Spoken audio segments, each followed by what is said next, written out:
Hello, gorgeous souls. This is Quinn, and I am so psyched to connect with you today, especially because I have an incredible special guest joining us. She is a dear soul friend of mine, Stephanie River, who has an incredible wealth of knowledge and experience and just one of the most gorgeous hearts that I think you're going to really be inspired by. And so I just want to set, before we bring her on, a little bit of the premise of why the show exists and why I bring on incredible people like Stephanie, because I believe that a lot of the things that we already know about life, like how we should eat, how we should treat people, how we should treat ourselves, we know all this very logically, but yet we're still not quite doing it in a lot of ways in our lives, or we're living beneath our potential and still letting a lot of fear and anxiety and shame guide and direct our lives instead of being really brave with our lives. And so I believe what will really inspire and help us to live that inflow on fire practice evermore is when we get to hear how other people are doing it, and we get to feel part of this community of, global movement of people who are being brave with their lives, who are living with their hearts wide open and their eyes wide open, and who are showing up bravely for their everyday lives and what they want to create. And so without further ado, I want to welcome Stephanie on. Thank you so much for being here, Steph. Thank you for having me, Quinn.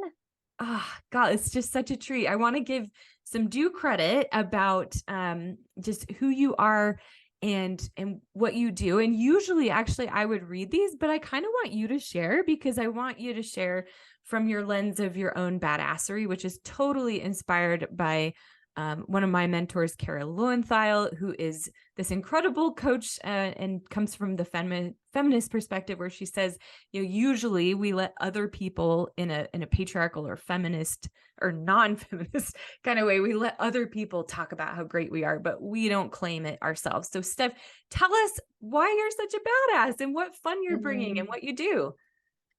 I guess I'll start with what I've been trained to do, and then I'll talk about Ooh. how that's transformed. I'm a trained coach. I've been coaching for over 12 years, and it started in the wellness space, shifted into really transformative life coaching, has gone deeper into emotional intelligence work. I'm aligned with Brené Brown as a certified Dare to Lead facilitator. And I just keep gathering all these tools and weaving them together to actually come out and transform into who I really am, which, using the word coach even feels limiting. Using the word healer doesn't quite touch it, because that's assuming a lot that I don't want to assume. Yeah. I'm not the healer. I believe people heal themselves. But Mhm. sometimes you need somebody to walk beside you and guide the path when you're in the dark, to hold the light when you don't have it yourself. And that kind of partnership and co-creative guide is really what I do.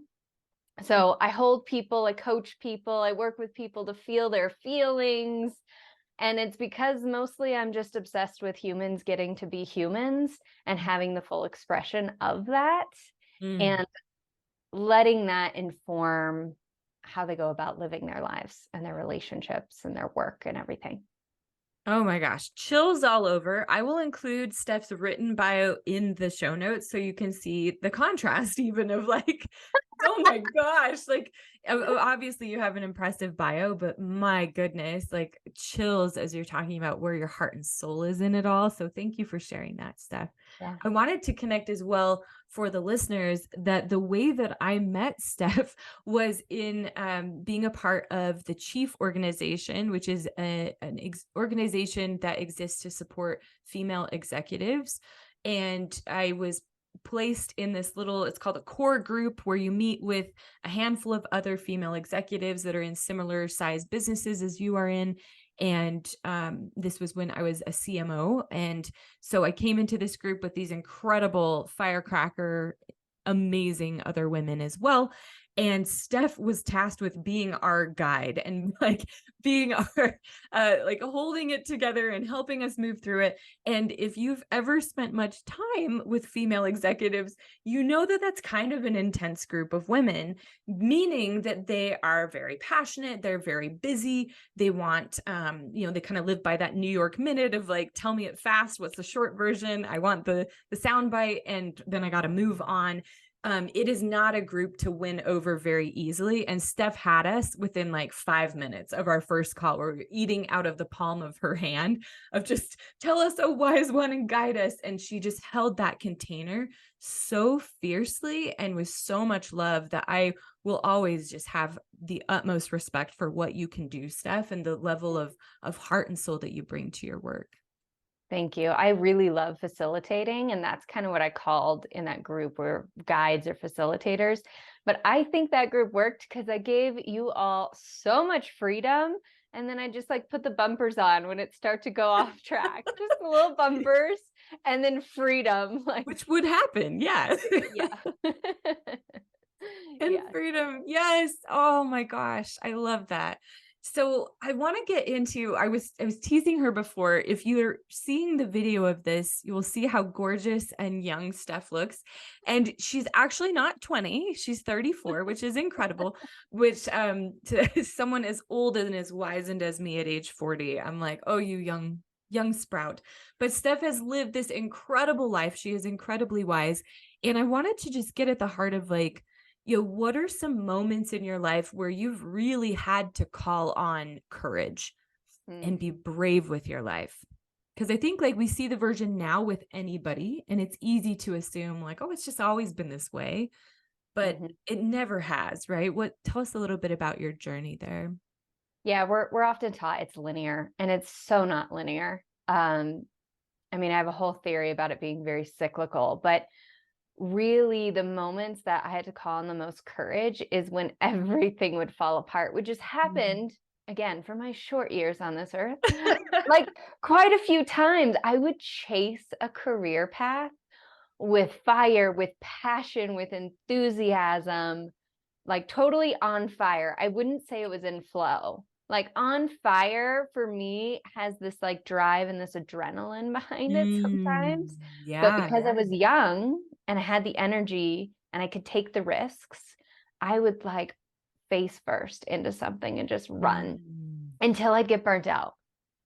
The amount of times I've burned out because I would go at something with everything I had and no boundaries and no inner awareness, just like a freight train of fuck yeah, which is totally from yes. Jen Sincero, You Are a Badass book. Oh, yes. I Yeah. mean, that was one of my favorite books in my early 20s. It was just like, be Mm, a freight train. And the pieces that were missing were the slowing down, the subtle nuances. So I'd hit a total breaking point. At 24 years old, I lost my menstrual cycle and was going through menopause for a moment wow. because I was taxing my adrenaline so hard Mm, that my body breaks down. And that's what happens. If you don't listen to your body gets louder. If you don't tune in, it's going to start shouting in ways that usually look like mysterious illnesses, or sometimes they show up as other illnesses that do have names. But when you don't listen, it's gonna make you listen. And that's happened to me a few times when I find something I really love and I chase it without awareness. I kind of like leave myself in the dust to chase that goal. And I've mm. done that at least 5 times. Steph, I'm just getting chills because I think, especially with where you were sharing from your heart of like, you're fascinated with the full experience of being human, which is definitely something I can relate to. Like, it feels to me as you're describing this that it's like almost hitting the ground with this heart wide open and then just having like absolutely broken time and again. But it's in this pursuit of like, oh, I'm going to do this big, bold thing. And so I'm just very interested and would love your take on this of just, the aspect of how we build wisdom around these types of things, how we build wisdom about how to wield that fire and find that flow, and maybe what some tools or practices have been or skills that you've built that have really helped you. Yeah.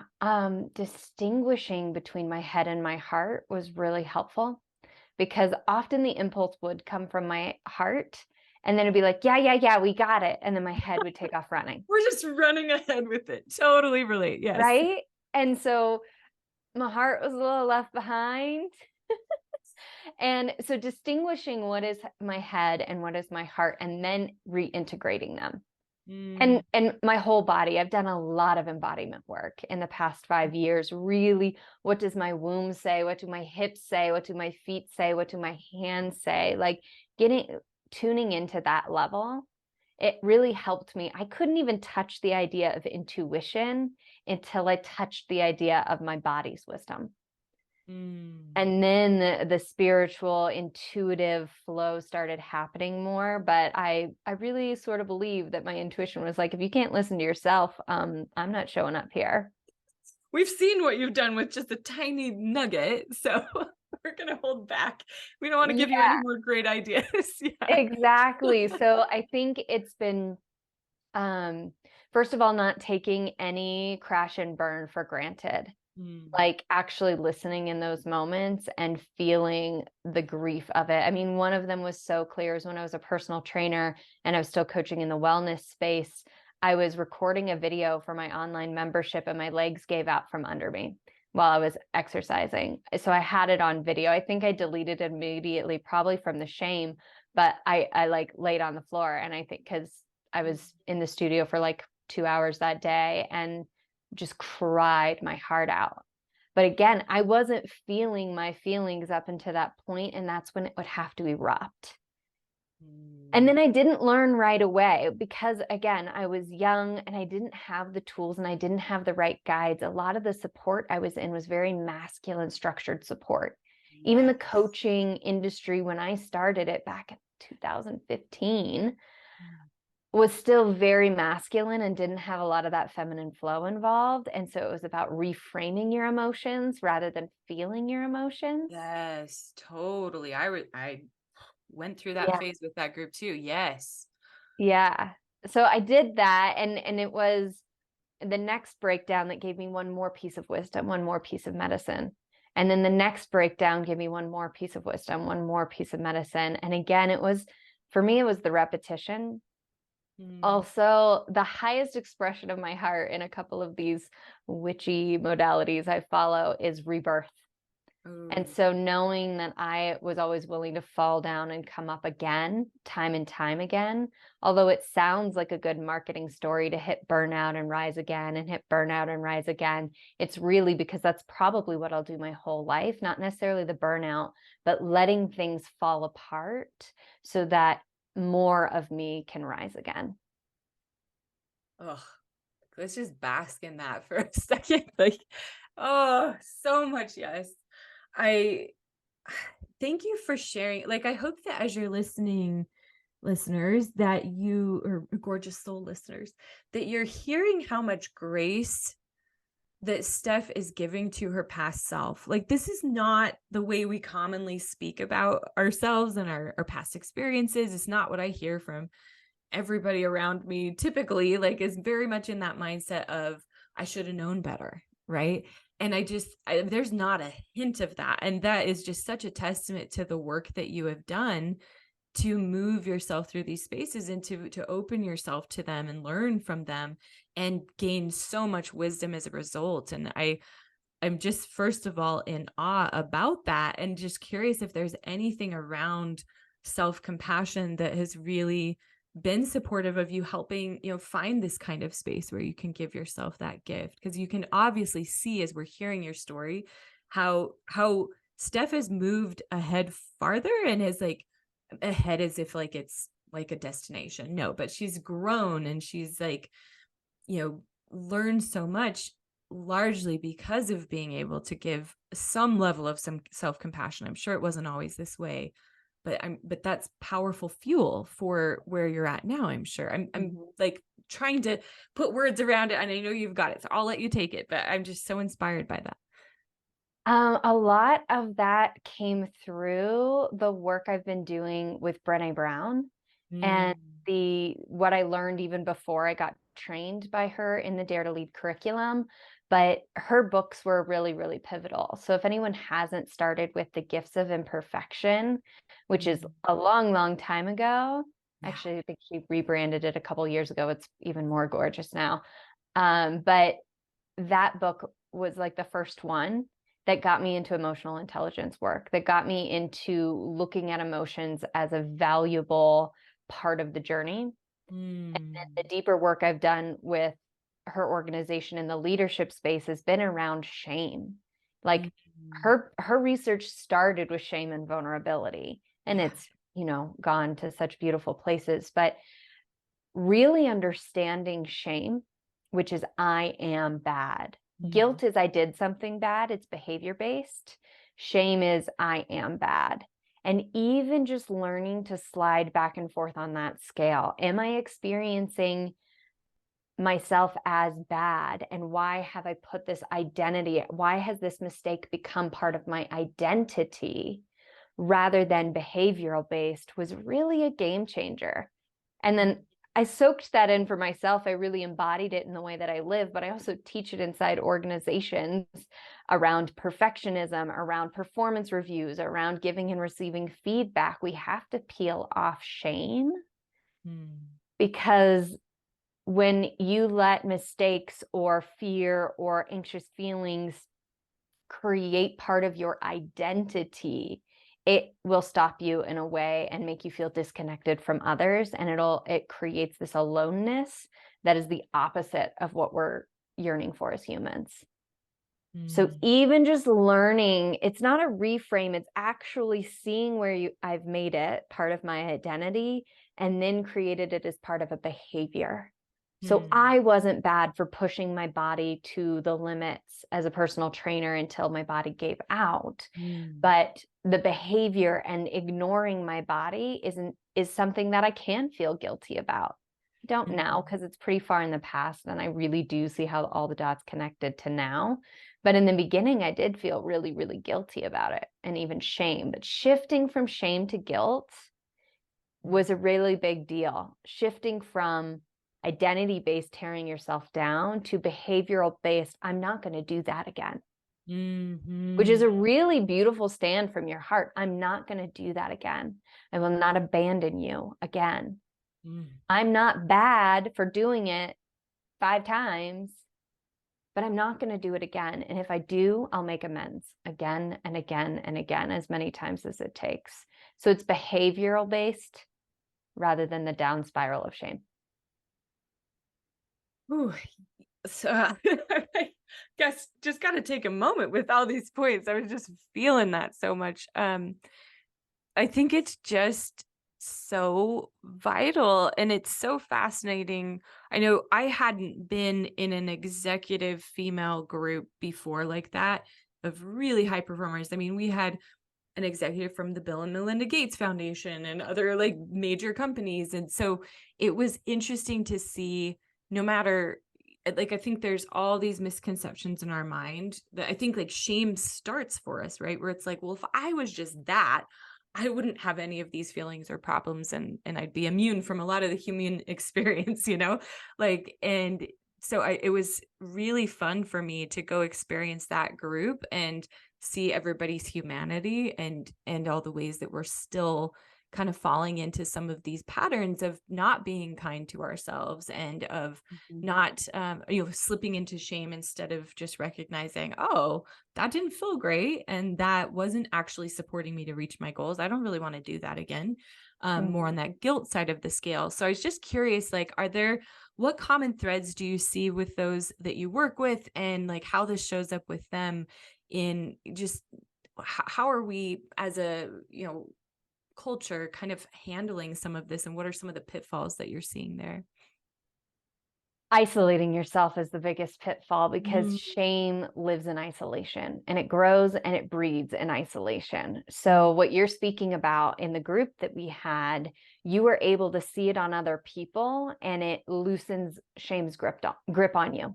Wow. So, it's also, I saw this really great, like, little inspirational thing on Instagram that is like, you can't um self-love yourself out of your need for connection. And it was so Wow. brilliant. You can't self-care your way out of community care. You can't, like, there's all this like self-empowerment work out there. Yes. And I get it. We love to be able to know we have agency to make a change within ourselves.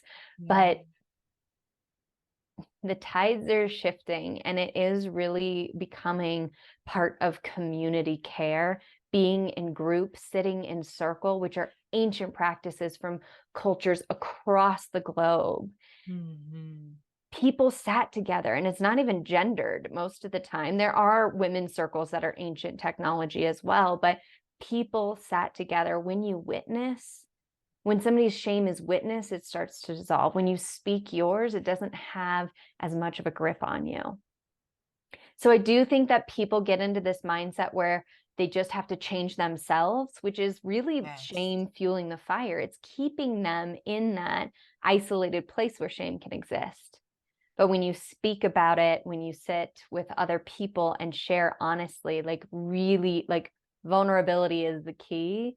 When you allow yourself that emotional exposure and risk and you let that part of yourself be seen, the more powerful part of you can also rise. It's so true.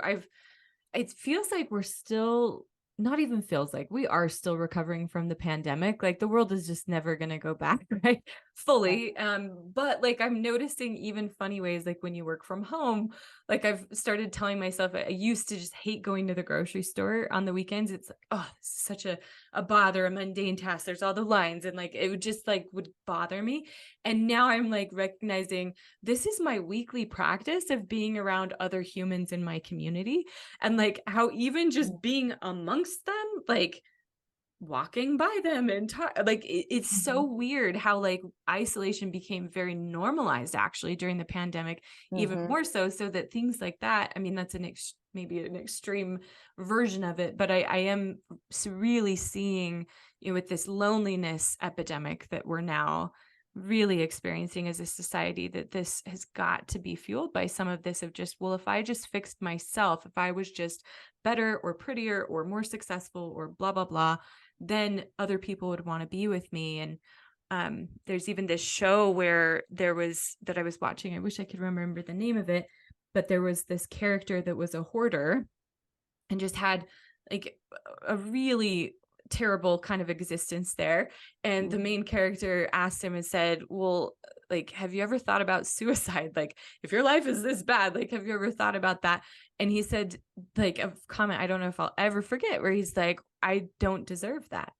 Like deserve believing like that we deserve to be punished, we deserve to be alone, we deserve to be shamed, we deserve to be fat, we deserve to be poor, we like all these insane conclusions that our brains can come to that are not fueled by objective logical reality, that are not fueled by love and compassion, but they're actually really feels like shame is underneath all of Mhm. that. Yeah, absolutely. I mean, we're still in the effects of the pandemic. I mean, COVID-19 is still around, even people are still getting sick. That's true. Yeah. And then other things happen in the world that it's just a nonstop thing. And if you isolate and if you think that it's only about going inward, you're not getting the full picture of humanity. And I think even therapy is the thing that the taboo has come off therapy, right? We are all hands Yes. up for therapy. Everybody Let's needs a go, let's go, therapist. let's go, Yeah. let's go. But it's often talked about in a one-on-one context, Yeah. right? That's another Totally. one-on-one container. And don't get me wrong, I still do some deep, beautiful one-on-one containers, but there's a thing about bringing people together that is going to shift things a little bit differently. And I think that's what people are craving. I've actually seen it happening in the coaching industry right now, where there is a bit of a swing away from one-on-one coaching Yeah. and more into groups, programs. Some of that is because the marketing thing about scale your business, but Yeah. some of that is actually because people are craving, we're people. We are people who need people, and that is a beautiful thing. Mm. So I think that it's finding the right balance between the really deep inner work that only you can do with the support of therapists and coaches, and then also being willing to reveal yourself in a group in order to feel that full fulfillment of being witnessed in it. Mm. This is bringing up the question of safety and a sense of safety that's like Such a fear and such a concern. I would just love to hear your take on like safety and maybe establishing that for yourself or within groups or whatever comes to you. I just like hearing that safety ping. There's a lot of research around it, and the research is rapidly changing as they diversify the people and the people of color that they're interviewing around safety. So it totally changes the game. And I will 100% acknowledge that, I'm a white woman talking about this. So my Yeah. lens of safety is going to be completely different from any person of color. Yeah. We don't even use psychological safety in the trainings that I put on anymore because the research has moved beyond that now. And we talk about brave spaces rather than safe spaces, because Ooh. especially as a white woman in front of the room, I cannot guarantee anybody's safety in that room. Right. And if I'm Wow. doing that, I'm like claiming some God space of like, I Right. know this is safe. This is safe space for you. And I'm like, Right. I don't know that. Yeah. Yeah. And you can't guarantee psychological safety because you have no idea their triggers, anyone's triggers. So true. So, brave space is setting up parameters, boundaries, and containers so that people can show up if they choose. You have to give people choice. Hmm. I've been in parts of the coaching industry where like choice was not always on the table. Like you got coached super directly, like, "Cha." And Hmm. sometimes it created powerful transformation, but it wasn't trauma informed Right. and it wasn't diversity, equity, inclusion, belonging, and justice informed either. So it was very much through this one lens that it would happen. Hmm. And I think that people's choice to show up, first, there's the choice to show up into a space. And then they get to determine how much of their armor they want to take off in that space. Hmm. Doesn't matter what I do to generate the space, it's still your choice. So in that core group, we did this exercise that was super vulnerable at the beginning. And we're all trained to tell our story first. And the more vulnerable I'm willing to be, the more vulnerable I'm willing to model, it informs you how vulnerable you want to be.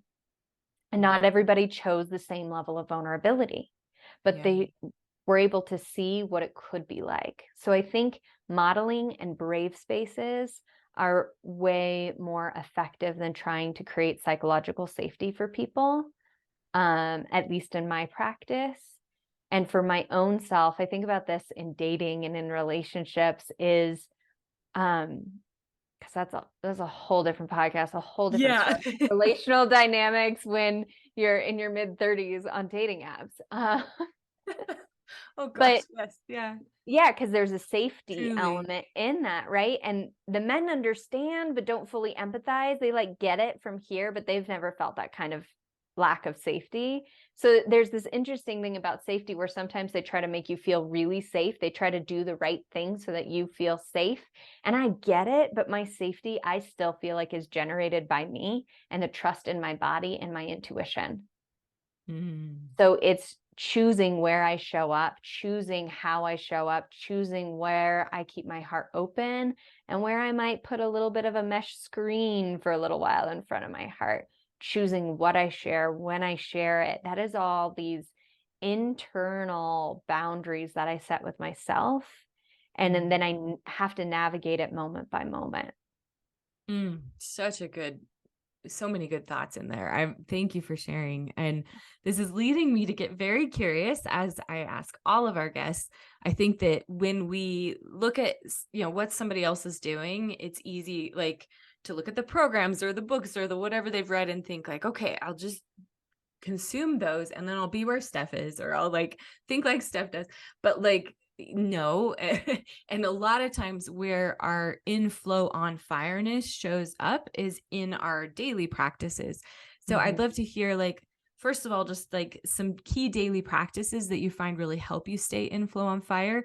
And Mhm. then as a caveat to that, because life throws us curveballs and it's exciting Mhm. and an adventure of like what resources you go to when things are really shaken up. So two-part Yeah. question. So in the bulk of my like feminine, spiritual, earth awakening self, which has been happening maybe for the last 4.5, 5 years, I actually stopped reading a lot. I used to Wow, read, a yes. book or two a month, audiobooks all the time. Yes.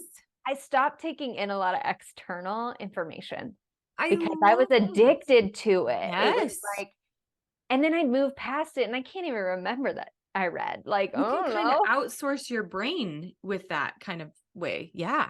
And there's an important part of showing you blind spots and mirroring things that you can see Yes. in yourself, especially when the books include story. It's really Mm. potent when there's story because we can see ourselves and our humanity in story. But I knew what I needed, and I often suggest it because I feel like a lot of people are in this place where you put down the external. Right now, it might look like 6-second videos that you put down. I actually had to put down books, Mm. and then I started tuning into myself. And that looked like a lot of quiet, slow, contemplative time. And Mm. a lot of this happened maybe like the year before the pandemic, and then 2020 hit. Ooh, And so I we're started ready. building some of these practices, and then like they became essential Mhm. when Wow. I also like quit a big organizational coaching job that I had when the pandemic hit Mm. because I wasn't aligned with it anymore.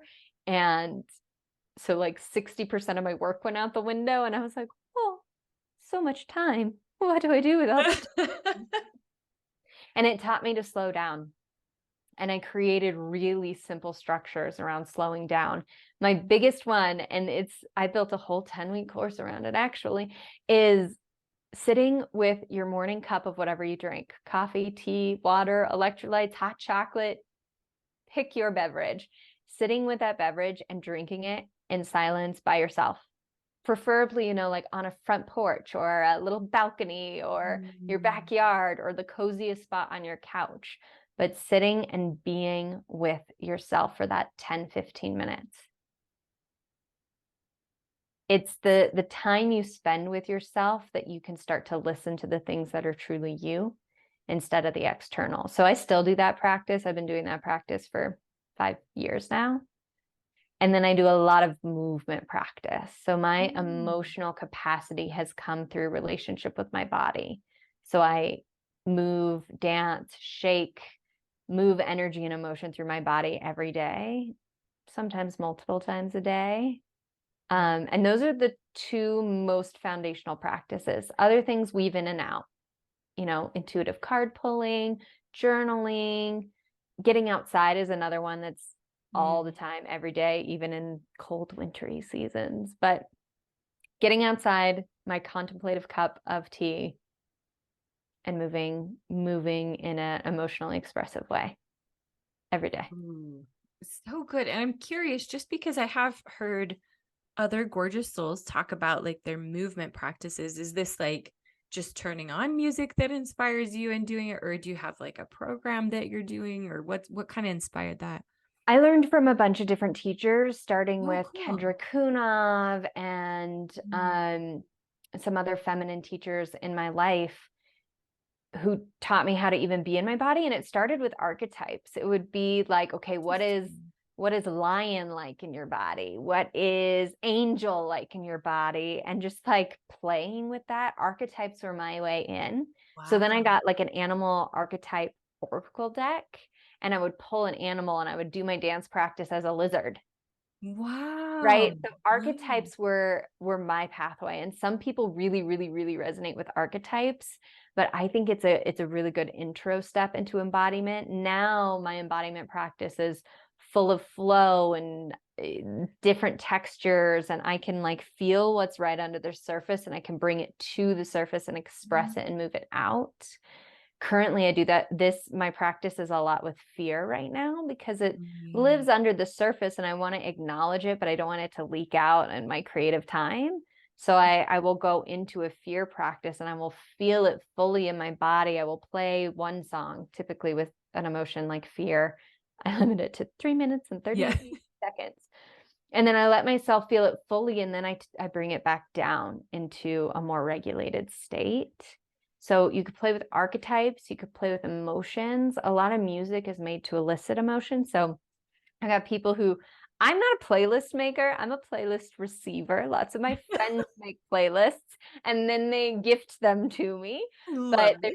there's like sadness playlists, rage playlists, so I can elicit that if Ooh, I want and I move yeah. it through. There's no like program or structure. There's just this belief in embodiment and wholeness and finding your pathway to Mm, that. Yeah, and it started a lot more with archetypes and emotions before it even touched the like sensual movement part. Like I wasn't that ready to be sensual yeah, yeah. until years into my movement practice. So right now it's on my rug in my room with music, but that's 5 years in. It started with animal archetype oracle deck and then moving as that animal for a few songs. Yeah. And going into group, it really helped to do embodiment practice in group. Now, I started when everything was online.